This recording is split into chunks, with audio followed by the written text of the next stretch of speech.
Vamos estar dando início mais uma aula da Escola Bíblica Dominical, dando continuidade ao tema iniciado na semana passada sobre reforma protestante.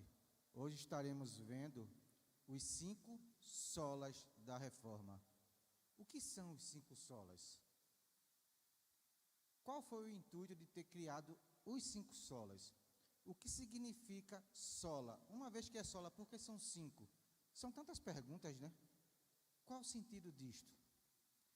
Eu convido você a inclinar a cabeça assim mesmo, sentado como está, para que a gente dirija a Deus uma palavra de oração para estar dando início ao conteúdo que separamos para essa tarde. Se você ainda não está no grupo do WhatsApp, está perdendo. Toda semana a gente posta o material que será utilizado.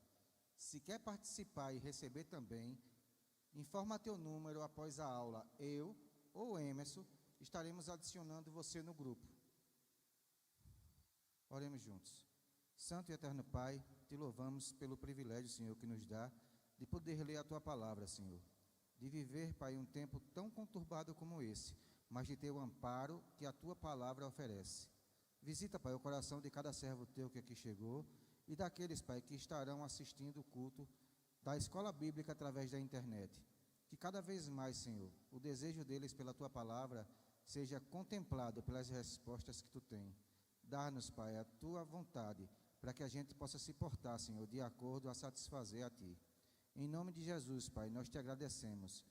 Amém. Amém. A tratativa desta tarde sobre as 5 solas é corroborada com um texto da Carta de Cambridge. Foi um tratado feito em 1996, em Massachusetts, onde 120 pastores e líderes se reuniram para tentar criar um método de restauração nas igrejas, trazendo à tona aquilo que um dia motivou a reforma protestante, que foram os 5 solas. E é interessante observar, na leitura que vamos fazer, que embora há quase 30 anos atrás, esse texto parece que foi feito esta semana com conteúdo para esta aula, porque é atual demais. Parece que foi feito especificamente para tratarmos assuntos que são pertinentes à igreja atual. O texto começa assim: no dia 31 de outubro de 1517, Martinho Lutero enviou as suas teses para o arcebispo de Mais, dando início a um dos eventos mais importantes da história da igreja.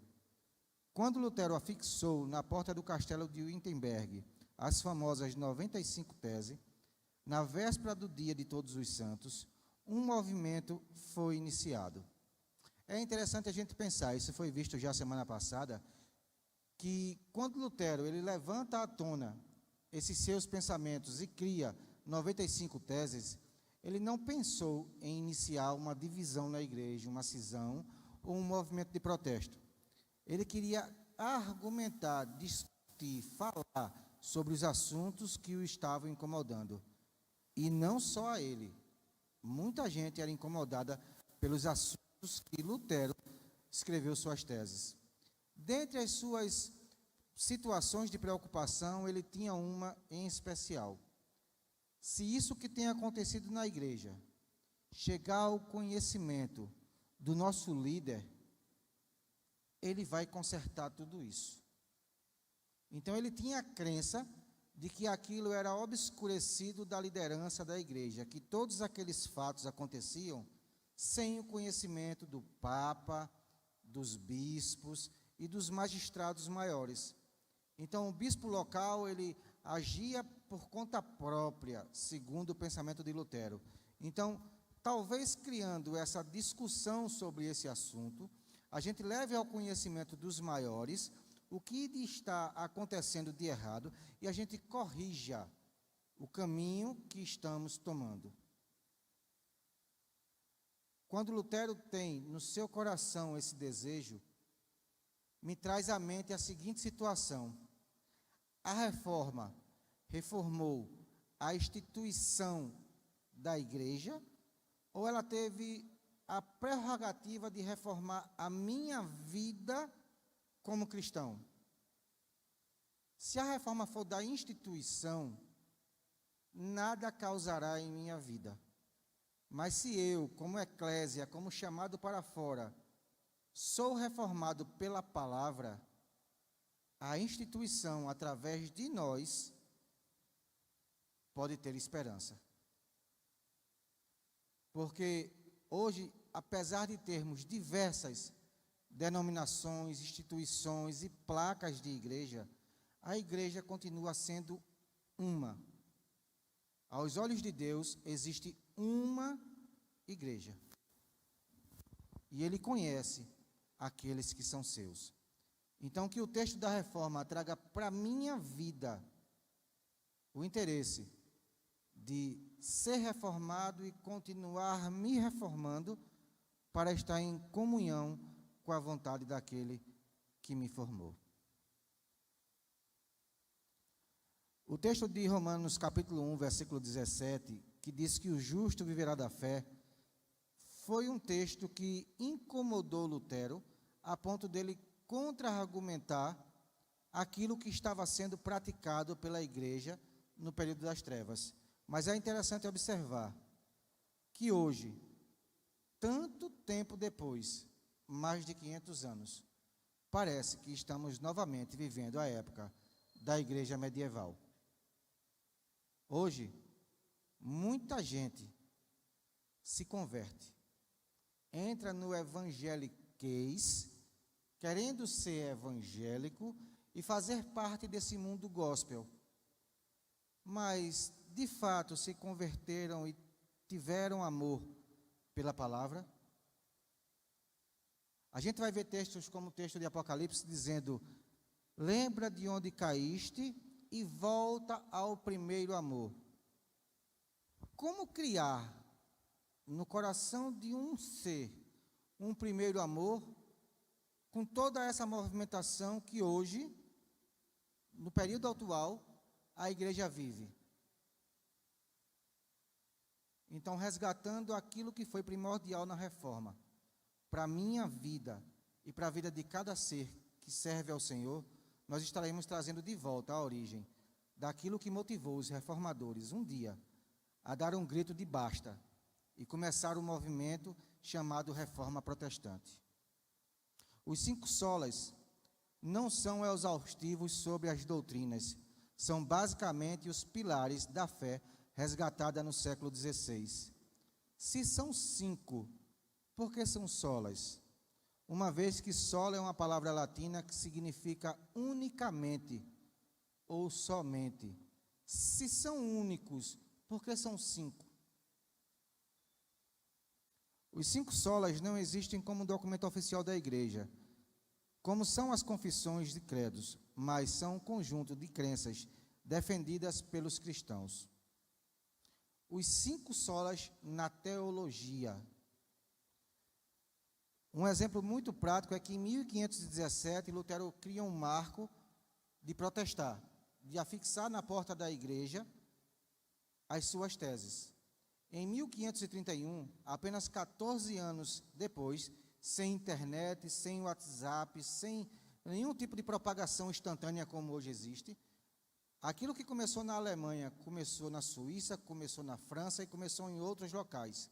E Zwinglio, um dos reformadores da Suíça, ele cria um documento explorando os 5 solas no texto do seu documento. Ele falava que somente Cristo pode nos levar ao céu. Ele falava que somente a Escritura é suficiente para ensinar e educar todo aquele que crê em Deus. Ele falava que somente a fé é o objeto principal pelo qual o crente deve se apegar ao sacrifício vicário de Jesus. Somente a graça é que pode nos salvar. E somente a Deus seja dada a glória. Observando tudo isso, a gente vai ver que, como uma igreja reformada, entendemos que os 5 solas devem definir a teologia de todas as igrejas evangélicas, pois tratam de questões centrais que nos diferem de outras religiões. Mesmo em diferentes denominações, o nosso objetivo é, ou pelo menos deveria ser, cultuar o único Deus e seguir a sua única e verdadeira palavra, a Bíblia, não sendo coincidência que um dos solas seja denominado sola Scriptura. Observe um texto de 1996, a respeito do sola Scriptura, somente a Bíblia. Diz assim: só a Escritura é a regra inerrante da vida da igreja, mas a igreja evangélica atual fez separação entre a Escritura e a sua função oficial. Na prática, a igreja é guiada, por vezes demais, pela cultura. Técnicas terapêuticas, estratégias de marketing, o ritmo do mundo de entretenimento muitas vezes tem mais voz naquilo que a igreja quer, em como funciona e no que oferece, do que a palavra de Deus. Os pastores negligenciam a supervisão do culto, que lhes compete, inclusive, o conteúdo doutrinário da música. À medida que a autoridade bíblica foi abandonada na prática, que suas verdades se enfraqueceram na consciência cristã e que suas doutrinas perderam a proeminência, a igreja foi cada vez mais esvaziada de sua integridade, autoridade moral e discernimento, dando aparência de igreja medieval, quando os clérigos detinham a palavra, passando ao povo apenas o que queriam, tornando-se detentores da palavra pregada para seus seguidores. Hoje, não temos mais desculpa, porque a Bíblia está ao alcance de todos. Pensem comigo, quantas pessoas pegam a sua Bíblia e trazem para passear no domingo? Entram pelas portas dos templos, aqui e em tantas igrejas, que têm como entretenimento, para oferecer ao irmão mais praticidade, um data show que apresenta os textos que são lidos. Com isso, o pregador, muitas vezes, deixa de abrir a Bíblia.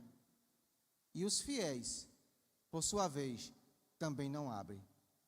Escutam aquilo, guardam em seus corações e depois levam de volta do passeio a Bíblia para casa, que por vezes passa a semana fechada, esperando o próximo domingo para ir passear.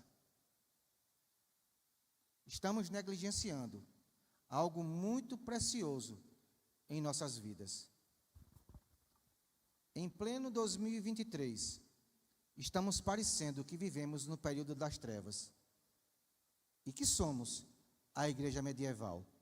E eu não falo isso referindo-me à Igreja de Deus na UR11. Eu falo isso referindo-me às igrejas em todos os bairros e em todos os lugares. Em lugar de adaptar a fé cristã para satisfazer a necessidade sentida dos consumidores, devemos proclamar a lei como medida única da justiça verdadeira e o Evangelho como a única proclamação da verdade salvadora. Declarar a lei como única medida de justiça. Tiago 1,17 vai dizer que Deus não mudou e que nele não tem sombra de variação. Ele é o mesmo ontem, hoje e sempre. Se um dia, através de Moisés, que foi legislador, ele colocou a lei impressa em tábuas de pedra, como temos visto através dos estudos do tabernáculo, a lei nos mostrou apenas uma coisa: que nós não somos justos, que nós não somos capazes, que nós somos réus, dignos de culpa e de condenação. Esta é a verdade absoluta da lei. Nos mostrar quem somos. Somos incapazes, somos incompletos, somos defeituosos. O Evangelho trouxe para nós a boa notícia da graça como única medida salvadora. Quando proclamamos a verdade que salva, como as boas novas do Evangelho, temos em nós a esperança viva daquilo que Cristo propiciou na cruz.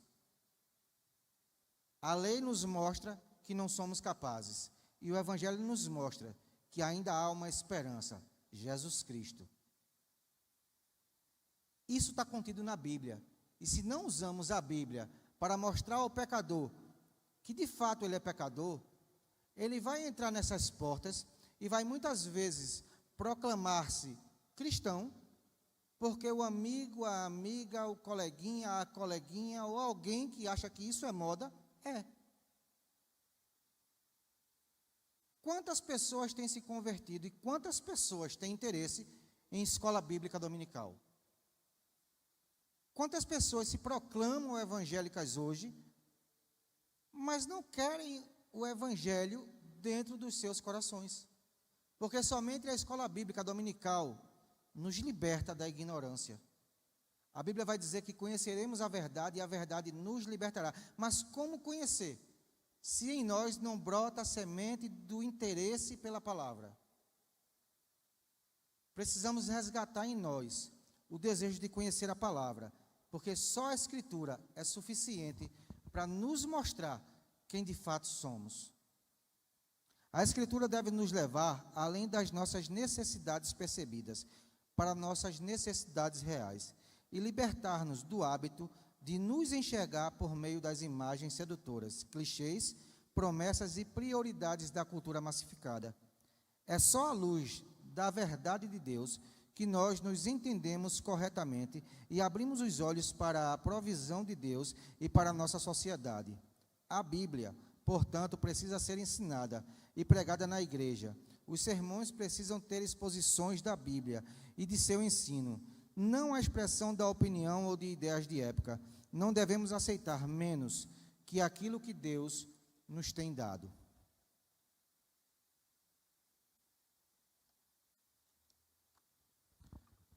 Separei aqui alguns textos para poder corroborar com sola Escritura. 2 de Pedro 1, 20 e 21 diz assim: sabendo primeiramente isto, que nenhuma profecia da Escritura é de particular interpretação, porque a profecia nunca foi produzida por vontade de homem algum, mas os homens santos de Deus falaram inspirados pelo Espírito Santo.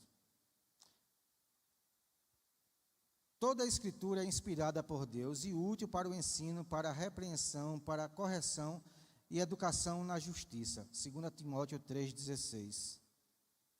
Se alguém afirma algo como dito por Deus, que não está nas páginas das Escrituras, Deus não disse.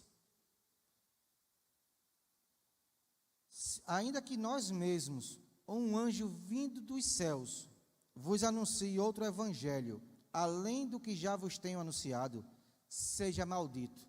Texto de Gálatas, capítulo 1, versículo 8. É bem interessante pensar que na semana passada, quando vimos as causas e situações que a reforma ofereceu, uma delas foi a invenção da prensa e a tradução da Bíblia para os idiomas locais, para que as pessoas pudessem ter em suas mãos o texto bíblico e confrontar aquilo que vinha sendo propagado. Foi um marco na história, foi algo nunca antes visto, porque até nos tempos antigos os pais da igreja liam os cânones, que era aquele pergaminho grande, e naquela leitura os fiéis apenas ouviam nos locais de culto e nas sinagogas. Não se tinha uma cópia para que você levasse para casa, a não ser que você mesmo fosse copista e copiasse. Com a invenção da prensa, que era mais ou menos algo mais próximo da mente da gente, talvez seja o mimeógrafo. Aquilo que era feito uma matriz e rodava-se as cópias.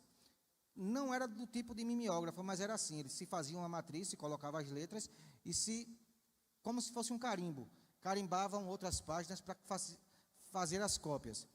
Isso chegou ao povo, o povo começou a ter nas suas mãos a Escritura, mas aí começou por si mesmo, muitas vezes, interpretar, desconsiderando aquilo que os pais da igreja um dia fizeram. Então, começou a surgir esses movimentos sectários, que a gente tem estudado há algum tempo atrás aqui na igreja, sobre seitas e heresias. Se conhecêssemos as Escrituras, isto não seria permeado entre nós, porque se a gente olhar como educadores que somos, pais e mães, Quantas vezes repetimos aos nossos filhos algo como ensino pedagógico? Olha, filho, faz assim.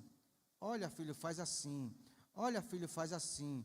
E por vezes repetimos e repetimos e repetimos, mas basta um coleguinha chegar com uma modinha, com uma música, com um ensino diferente, e de primeira as crianças aprendem. E trazem na ponta da língua.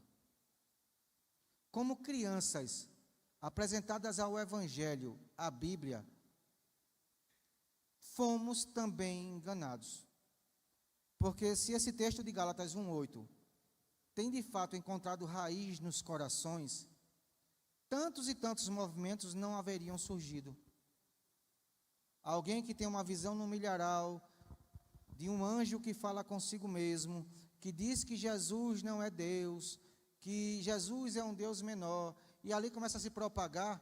Veja hoje quantas testemunhas de Jeová existem no mundo. Alguém que tem visão de anjos, anjos dando doutrinas, dando ensinos, e que você precisa guardar a lei, e o sábado é o selo de Deus. Quantos e quantos adventistas existem hoje no mundo? A Bíblia vai dizer, se ainda que nós, ou um anjo vindo do céu, vos ensine outra coisa além do que está sendo ensinado, seja maldito. Mas vejam quantos movimentos sectários tem. O que nós precisamos, irmãos, é voltar somente para a Bíblia. Aprender o que nela está contido, porque ela mesma declara, o meu povo perece por falta de conhecimento. A Bíblia nos liberta. As coisas encobertas pertencem ao Senhor nosso Deus, porém as reveladas nos pertencem, a nós e a nossos filhos para sempre, para que cumpramos todas as palavras deste livro. Deuteronômio 29, 29. Os homens de Deus citam homens de Deus, os apóstolos citam profetas, muitas vezes assim como uns aos outros. A Escritura prova e interpreta a si mesma, não a nossa cultura atual, que deve interpretar a Bíblia, mas a Bíblia deve interpretar a cultura, condenando deturpações.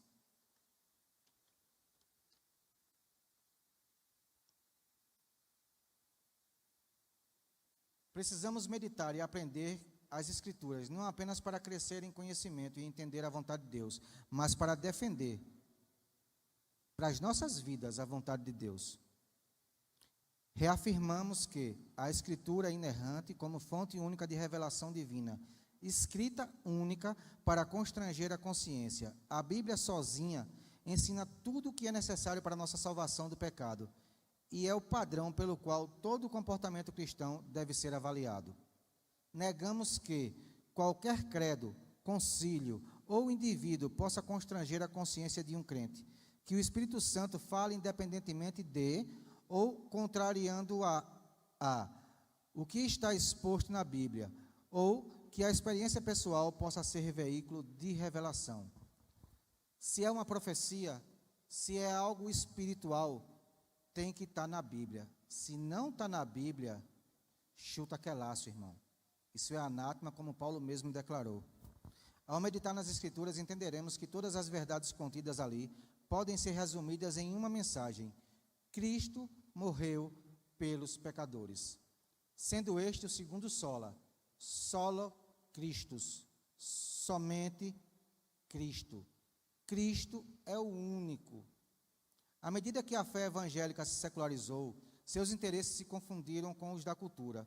O resultado é uma perda de valores absolutos, um individualismo permissivo e a substituição da santidade pela integridade, do arrependimento pela recuperação, da verdade pela intuição, da fé pelo sentimento da providência, pelo acaso e da esperança duradoura pela gratificação imediata. Cristo e sua cruz se deslocaram do centro da nossa visão. Cristo, somente Ele, e o sacrifício perfeito foram deslocados do centro da nossa visão. Professor Emerson. Pai, Senhor, irmãos, antes de você mergulhar na parte de solos Cristo, só para contextualizar, que na época em que os homens de Deus da reforma protestante, das reformas protestantes, pregaram que somente as Escrituras eram de fato autoridade divina, existia na época, como ainda hoje existe na Igreja Católica, a crença de que a tradição tem também uma força, tal como a Bíblia tem. Ou seja, se a igreja repete durante anos e anos, durante séculos e séculos, um determinado comportamento, significa dizer que esse comportamento é válido, é certo, é correto, e que tem tanta autoridade quanto as Sagradas Escrituras. E a gente sabe que essa afirmação dos reformadores serviu para mostrar que a autoridade não era da tradição, mas somente da Bíblia, somente da palavra de Deus. E também aquilo que o Papa dizia, né? O Papa era considerado praticamente como se fosse um Deus na Terra. Então, tudo que o Papa dissesse, por mais absurdo que parecesse, era no ouvido dos fiéis a voz de Deus. Aí os reformadores surgiram para dizer, independente do que o Papa diga, se não estiver de acordo com as Sagradas Escrituras, e aí o versículo, né? Seja anátema, porque somente as Escrituras, de fato, têm autoridade tem autoridade divina, porque foram elas que Jesus deixou para nós. Nesse trecho que Sóstenes leu, de que nós negamos, está escrito que negamos que o Espírito Santo fale independentemente de contrariando aquilo que diz as Sagradas Escrituras. Essa afirmação está aqui porque algumas pessoas, hoje em dia, dizem que o Espírito Santo afirma determinadas coisas malucas, que na verdade saíram das emoções deles, da cabeça deles, não veio do Espírito Santo, porque quando contraria a palavra de Deus, não foi o Espírito Santo quem deu. É coisa da imaginação, é o Satanás na mente, enfim, mas não tem a ver com o Espírito Santo. Inclusive, estamos estudando na Escola Bíblica o Evangelho de João. O próximo capítulo a ser abordado é o 16, onde o próprio Senhor Jesus disse que o Espírito Santo nos fará lembrar de tudo aquilo que foi dito. O Espírito Santo não vem com pólvora nova, nem com algo estranho, não. Tudo aquilo que Deus, como um só ser, dividido nas três pessoas, faz, é comum aos três. Então, o Espírito Santo, ele não trabalha independente de Deus Pai, não trabalha independente de Deus Filho. O Espírito Santo, ele trabalha em comum com Jesus e com Deus. Tudo aquilo que o Espírito Santo faz está em comum acordo com o Pai e o Filho. Então, quando alguém vem com sua espiritualidade muito desenvolvida, dizendo que o Espírito Santo falou assim, assim, assim, e não está nas Escrituras, não foi o Espírito Santo que falou. Foi o desejo do coração daquele ser, de ser espiritual, além do que a Bíblia diz. Obrigado, professor. Quando nos afastamos da cruz e do sacrifício de Cristo, começamos a abrir uma brecha de que Cristo não é mais suficiente. Nós cremos na sinergia, na cooperação entre Deus e os homens. E eu, ser humano, coopero na minha salvação. Com o quê? Com o que nós cooperamos na salvação? Com o nosso pecado. Quando a lei me mostra a minha incapacidade e eu sou digno da condenação e de ser um réu à condenação, esse pecado pregado na cruz é o motivo pelo qual Deus saiu de sua habitação, veio ao mundo como um homem e foi pregado na cruz para que eu tivesse esperança. Se eu declarasse que eu não tenho pecado, a Bíblia mesmo vai dizer que eu sou mentiroso e me faço filho do diabo. Porém, se eu declarasse que não tinha pecado, qual o sentido de Cristo na cruz para perdoar algo que eu não tenho? Uma vez que Cristo foi morto sem pecados, alguém colocou os pecados que mataram Jesus. Não há evangelho sem cruz. Quando os coaches, hoje em dia, do evangelho, falam que o homem é bom, que o homem pode, que o homem é, eles tiram de nós a nossa culpa pela morte do Senhor. Hoje celebramos a ceia do Senhor, um memorial de que ele foi morto, ressuscitou e vai voltar. E quando eu lembro o motivo pelo qual ele foi morto, eu lembro que eu sou o motivo pelo qual ele sangrou e ele sofreu. Então não há redenção sem sangue, e o sangue foi em meu lugar. Eu não posso me afastar do evangelho da cruz. Eu não posso me afastar do evangelho de que Cristo pagou um preço pela minha culpa. Eu sou culpado, ele não. Mas em substituição, ele, justo, foi morto para que eu, culpado, fosse justificado. E isso não é mérito meu. Todo mérito é dele. Ele é a pedra que foi rejeitada por vós, os edificadores, a qual foi posta por cabeça de esquina, e em nenhum outro há salvação, porque também debaixo do céu nenhum outro nome há, pelo qual devamos ser salvos, a não ser Cristo Jesus. Atos dos Apóstolos 4, 11 e 12. Afirmar somente Cristo é dizer que só Ele nos salva do pecado, somente Ele é mediador entre Deus e os homens, não havendo santos, papas, apóstolos, profetas, pastores, denominações ou outras figuras capazes disso. Porque há um só Deus e um só mediador entre Deus e os homens, Jesus Cristo, homem, segundo está escrito por Paulo em 1 Timóteo, capítulo 2, versículo 5. A obra redentora, ela traz para mim essa certeza de que Cristo foi morto em meu lugar.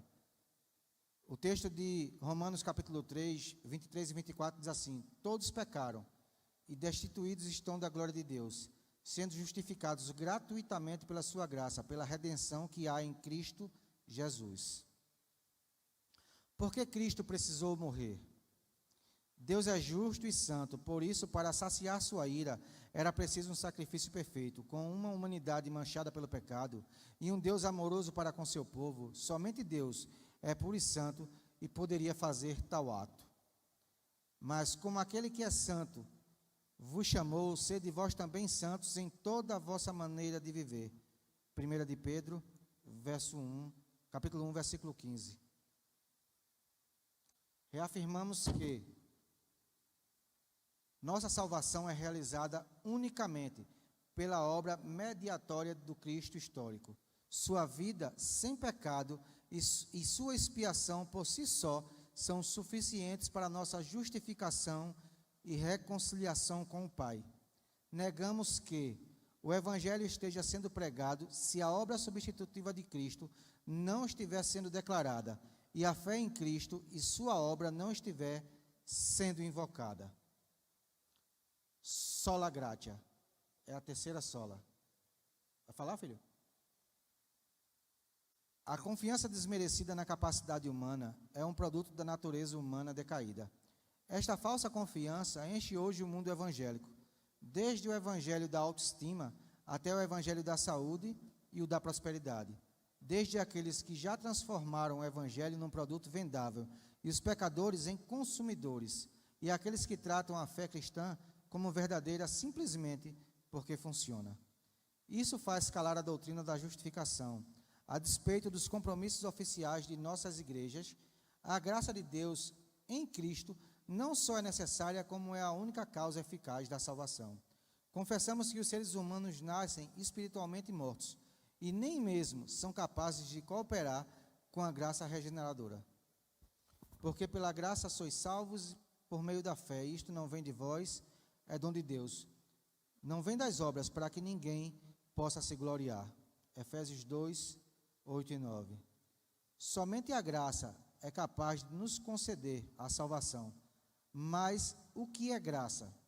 Esse termo tão conhecido da igreja moderna, infelizmente, é minimizado em sua compreensão da obra redentora, pois tudo o que temos é graça. A graça é muito mais do que um favor imerecido. É a disposição de Deus em nos criar, nos manter e nos salvar, à custa do sacrifício do seu Filho. Nós fomos criados. Um dia, cada um de nós foi gerado no ventre da mãe. E isso já foi dito, inclusive, pelo pastor aqui.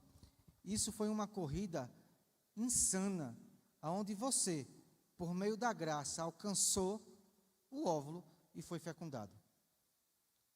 O processo de ser gerado dentro de um ventre e o nascimento é outro motivo pelo qual a graça te sustentou. Como o salmista diz, ainda os meus ossos informe. Ou seja, sem formas, Deus já cuidou de cada detalhe para que a gente pudesse ser gerado.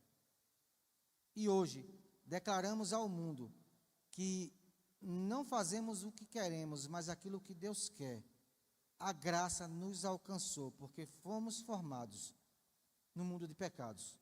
E como Isaías disse certa vez, eis-me aqui, envia-me a mim, em meio de impuros lábios, em meio de um mundo de tantos lábios impuros, nós fomos formados. E a reforma, ela traz para mim uma esperança.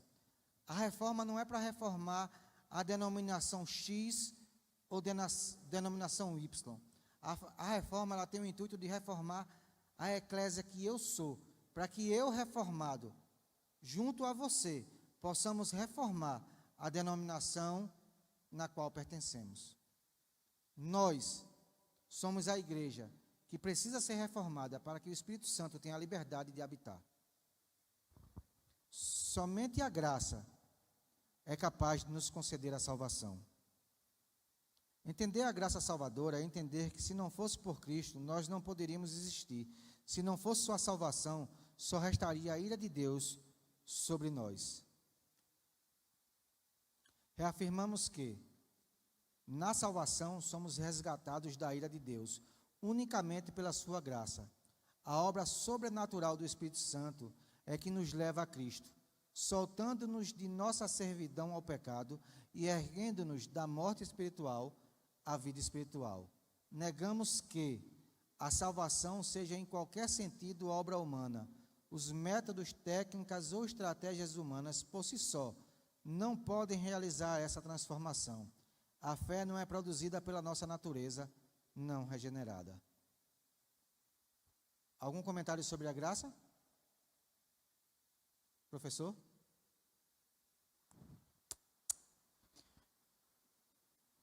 A necessidade da afirmação de que somente a graça de Cristo poderia salvar se reveste hoje de grande importância. Só que na época, por que os reformadores disseram isso?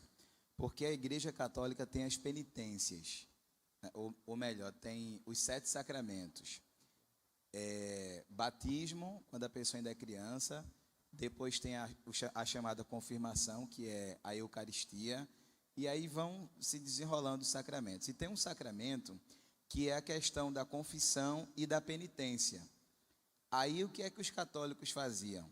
Eles iam às igrejas, aos templos e confessavam seus pecados, e aí, por causa dos pecados deles, eles tinham que pagar a penitência. Depois de um tempo, batismo é só uma vez, Eucaristia é só uma vez, e os outros sacramentos, praticamente todos eles só se faz uma vez.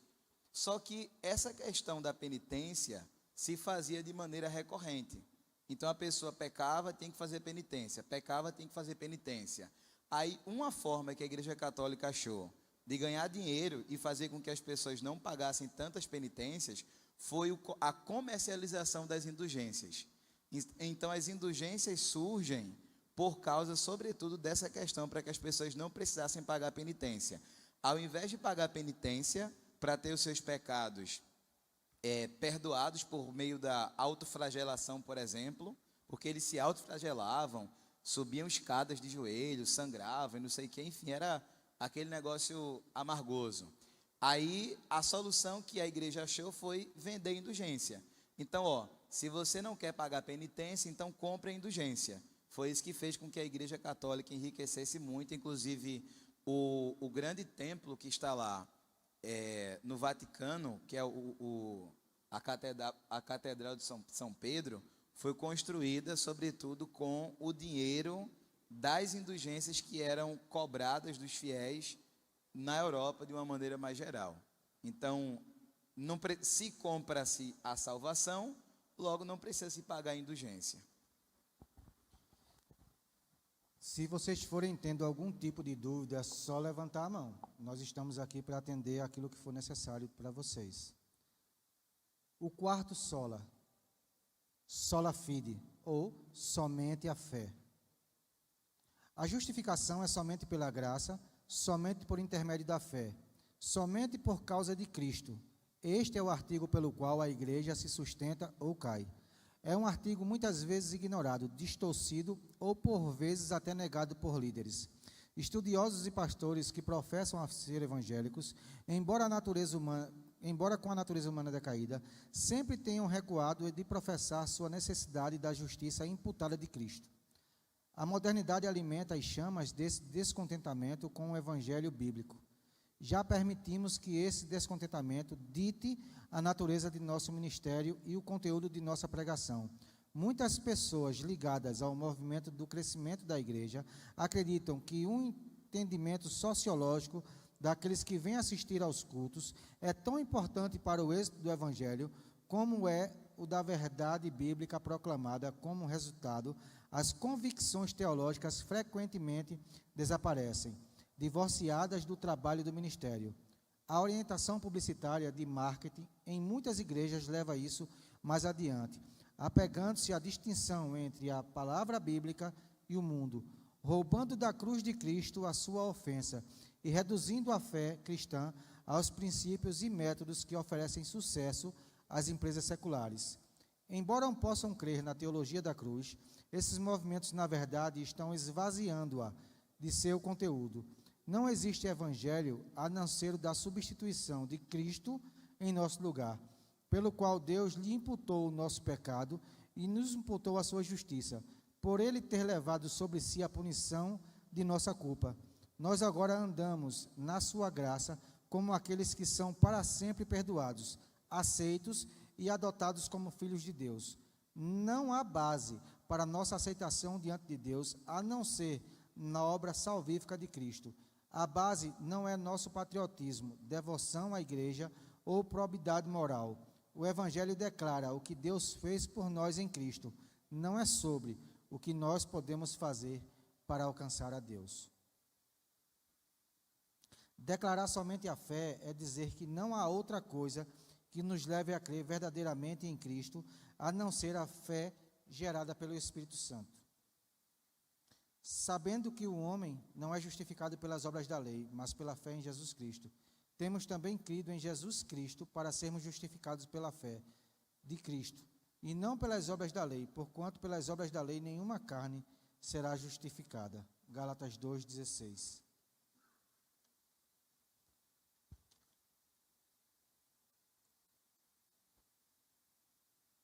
Esta fé nos justifica diante de Deus, pois não haveria salvação sem a justificação, se a justificação dependesse das nossas obras. É interessante a gente pensar que, já no primeiro artigo que a gente leu, diz o seguinte: temos trocado a regeneração, o nascer de novo, pela recuperação. Seres caídos têm sido recuperados. Então, muitas vezes, parar alguns hábitos nos dão a impressão de que fomos gerados novamente, mas é importante que a gente pense que aqueles hábitos que nós paramos de alimentar, muitas vezes têm ditado o nosso modo de viver. Eu não bebo mais, mas o fato de eu não beber, hoje implica numa condição de que eu vivo escravo daquele medo de voltar a beber. Quando Cristo liberta, quando a sua palavra transforma, nós somos de fato livres. Me agarrar à cura que Deus de alguma forma produziu em mim, pela fé, me dá condição de andar sem medo de cair. Me faz viver de modo eficaz a regeneração, ser novamente gerado, ser feito nova criatura, como a Bíblia mesmo declara. Não podemos trocar o arrependimento por remorso. Eu não faço mais. E a partir de uma nova perspectiva, estou eu lá cometendo de novo. O arrependimento me dá, de fato, nojo daquilo que eu praticava ou fazia, e força, pela fé, para não voltar às práticas que um dia me aprisionaram. Creu Abraão nele, no Senhor, e imputou-lhe isto por justiça. É interessante a gente pensar naquele sacrifício de Abraão como algo que Deus pediu quando ele mesmo não queria. Deus vê Abraão e diz: Abraão, traz o teu filho para sacrifício. De modo algum Deus queria um sacrifício humano, mas ele queria que Abraão, dentro do seu ser, descobrisse o seu potencial de, pela fé, obedecer sabendo que Deus seria suficiente para restituir tudo aquilo que Deus prometeu. Deus disse certo dia a Abraão: sai da tua tenda e olha para os céus, conta as estrelas, assim será a tua descendência, contra os grãos de areia, se puderes, assim será a tua descendência. Abraão passou a idade, tentou dar seu jeitinho de conseguir um filho. Deus disse: não é assim, é do jeito que eu vou fazer. Sara, já encerrada sua atividade como mulher, Deus dá a ela a graça de ser mãe, de gerar um filho, e esse único filho, contra toda e qualquer possibilidade, Deus diz: oferece-o a mim. Como Abraão seria pai de uma nação, se sua única semente, dada pelas mãos do próprio Deus, foi pedida de volta? Abraão obedece, contrariando toda e qualquer vontade ou medo que tivesse. Leva Isaac ao cume do monte, mas declara já na subida: o Senhor proverá para si o cordeiro. Quando o filho pergunta: temos a madeira, temos fogo, temos cutelo, mas cadê o cordeiro para o sacrifício? Na hora do ato, Deus profere sua voz dos céus e diz: não faça tal almoço. Ali próximo, já tinha um cordeiro que Deus tinha provido, por isso Deus proverá. Abraão nos mostra, na sua atitude de fé e coragem, que Deus continua sendo o nosso provedor. Nós precisamos declarar em nosso coração, para podermos acreditar que Deus, Ele é o mesmo, que proveu para Abraão e proverá para nós tudo aquilo que nós esperamos dele. Assim também, a fé de Abraão em Deus o justificou, mas as suas obras confirmaram a sua fé, evidenciaram que ele era filho de Deus. Já entendemos que não somos justificados pelas obras, pois se assim fosse, haveria dois sistemas de salvação. Mas precisamos entender também que as obras são necessárias para testemunhar o nosso cristianismo. Deus provou a fé de Abraão ao lhe pedir o sacrifício de seu filho. Ele não queria a morte do rapaz, mas sim a obediência de seu servo. Quando a Bíblia vai dizer que obedecer é melhor do que sacrificar, nós precisamos entender que só podemos obedecer se acreditarmos que Deus proverá. Não vamos ter força em nós mesmos de obedecer tantas e quantas coisas Deus quer, se nós não acreditarmos pela fé que Deus é quem provê tudo aquilo que precisamos. Reafirmamos que a justificação é somente pela graça, por intermédio da fé, somente por causa de Cristo. Na justificação, a retidão de Cristo nos é imputada, como o único meio possível de satisfazer a perfeita justiça de Deus. Negamos que a justificação se baseia em qualquer mérito, essa é da graça, da fé.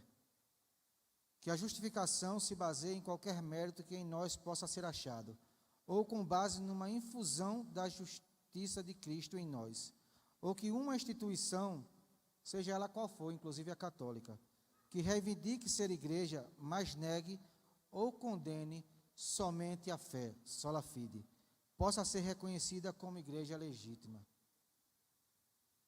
Uma vez que entendemos que as nossas obras são resultado da nossa fé, entendemos que a glória pelos nossos feitos deve ser devotada somente a Deus.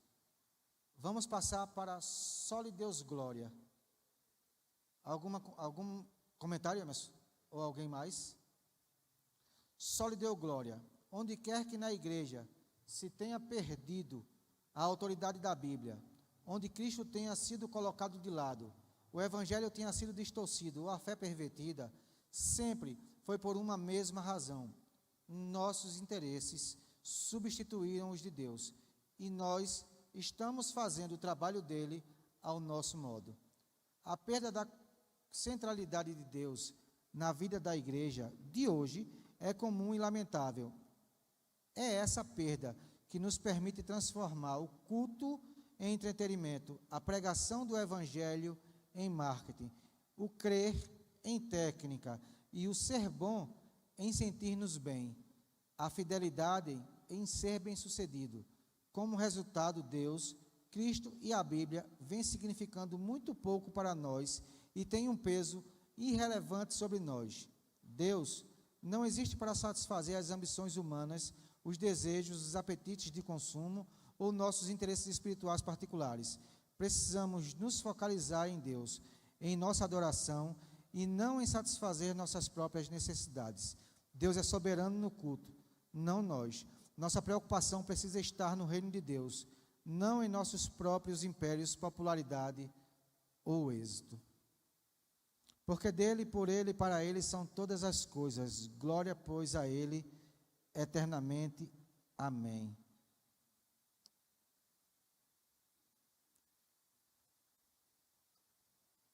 Deus não divide sua glória com ninguém. Tem um texto que é bem enfático quanto a isso. Somente a Deus devemos dar a glória. Em 1 Coríntios 10:31 diz que quer comamos, bebamos ou façamos qualquer coisa, que seja tudo feito para a glória de Deus. É interessante a gente pontuar uma questão sobre esse somente a Deus glória. O salmista certa vez escreveu: nos alegramos quando dissermos, vamos à casa do Senhor. Qual tem sido a nossa motivação ao sair de casa para vir à igreja? É dar glória somente a Deus? Este só lhe deu glória precisa ser em nós algo que nos motive a glorificar dia após dia o nosso Criador. E não é somente no culto, é na vida. Somente a Deus glória em nossas vidas, maneiras de viver e no culto. Não são poucas vezes que trabalhando no culto a gente vê conversas paralelas, distrações e tantas e quantas coisas que têm tirado de Deus a glória. Certa vez Deus disse a Moisés, ardendo em chamas numa sarça: Moisés, descalça os teus pés, porque o lugar que estás pisando é terra santa. Nós precisamos trazer de volta a verdade bíblica para o nosso coração e entender que quando oferecemos a Deus um culto, é Ele o único que deve ser adorado. É Ele o único que deve ser reverenciado. Se alguém vem cantar, a gente, em nosso modo de ver, diz assim: fulano vai cantar, é bom. Não é tão bom. A Deus seja a glória. Quem vai pregar é fulano, hoje não é o pastor, não. É irmão fulano, é. Eu gosto quando é o pastor. A Deus somente seja a glória. Nós estamos, de algum modo, inconsciente, roubando de Deus a glória. Nos distraindo em nosso modo de viver e de cultuar. Nós precisamos entender que Ele não divide sua glória com ninguém. Seja quem for, a Deus seja dada a glória. E isso precisa ser um hábito meu na vida. Não é só quando adentro por essas portas no culto. É no meu modo de viver. Deus precisa ser glorificado em tudo que eu faço. Se tem coisas que eu faço na escola, na faculdade, no trabalho ou em casa que não tem glorificado a Deus, isso precisa ser repensado. Em uma aula como essa, onde os 5 solas foram expostos, a gente precisa repensar nessas coisas. Como conclusão, o texto da Declaração de Cambridge fala: o resgate do verdadeiro evangelho e prática das Escrituras deve continuar. A reforma não deve ficar registrada apenas nos livros de história, bem como nos 5 solas, nos ensinamentos da igreja. Eles precisam ser realidade em nossa vida cristã, para que continue a transformar a sociedade e a religiosidade. Assim como foram através do movimento iniciado por Lutero, as declarações dos 5 solas devem fazer parte da nossa fé diária, em que nunca esqueçamos das riquezas das Escrituras para a nossa vida, do sacrifício de Cristo em nosso lugar e da graça permeando cada um de nossos atos, que devem ser guiados pela fé, dada pelo Espírito Santo, unicamente para a glória de Deus. A essa glória na igreja por Jesus Cristo em todas as gerações, para todos sempre. Amém. Efésios 3, 21. Reafirmamos que, como a salvação é de Deus e realizada por Deus, ela é para a glória de Deus e devemos glorificá-lo sempre. Devemos viver nossa vida inteira perante a face de Deus, sob a autoridade de Deus e para a sua glória somente. Negamos que possamos apropriadamente glorificar a Deus se nosso culto for confundido com entretenimento, se negligenciamos ou a lei ou o evangelho em nossa pregação, ou se permitimos que o afeiçoamento próprio, a autoestima e a autorrealização se tornem opções alternativas ao evangelho. Essa declaração de Cambridge, embora tenha sido feita em 1996, ela parece para mim muito atual, porque muitas vezes é isso que eu tenho feito. Eu preciso trazer de volta para a minha vida aquilo que a reforma declara. Somente a Bíblia, somente Cristo, somente a graça, somente a fé e somente a Deus seja dada a glória.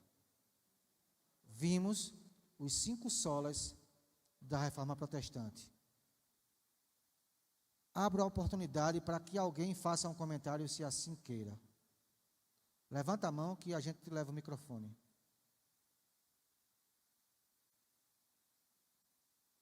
Não havendo interesse e o horário tendo ido embora, eu convido o professor Emerson aqui à frente para estar encerrando esse trabalho desta tarde e noite.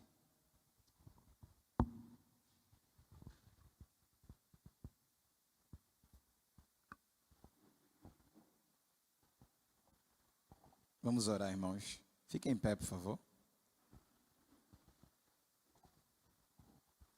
Senhor Deus e Pai, te agradecemos, meu Senhor, por esta aula maravilhosa que o Senhor tem nos dado, por ter, meu Senhor Jesus Cristo, trazido à nossa memória que a fé é o que pode, Senhor Jesus, nos levar até a Tua presença, que a Tua graça nos possibilita isso, Senhor, que Tu és o nosso único Senhor e que a glória deve ser dada somente a Ti. Deus Altíssimo, não pelas nossas obras, não por aquilo que a gente tem feito, mas porque o Senhor é bom e a Tua misericórdia que se estende de geração em geração tem nos alcançado. Meu Senhor Jesus Cristo, que essas palavras que o Senhor usou o Teu servo para nos comunicar, estejam plantadas dentro do nosso coração e que nós possamos também divulgá-las para que outras pessoas possam compreender que aquilo que a gente faz pode até servir como prova de que nós somos Teus, mas que de fato importa, Senhor Jesus Cristo, é que nós vivamos aos Teus pés, vivamos em Ti. Nos ajuda para que a cada dia mais nós valorizemos a Tua palavra, para que nós leiamos a Tua palavra, para que ela esteja conosco, meu Senhor, sempre, e não apenas, Senhor, de enfeite, porque a Tua palavra é que nos sara, que nos vivifica e que nos leva para mais perto de Ti. Esteja conosco hoje e sempre. Amém.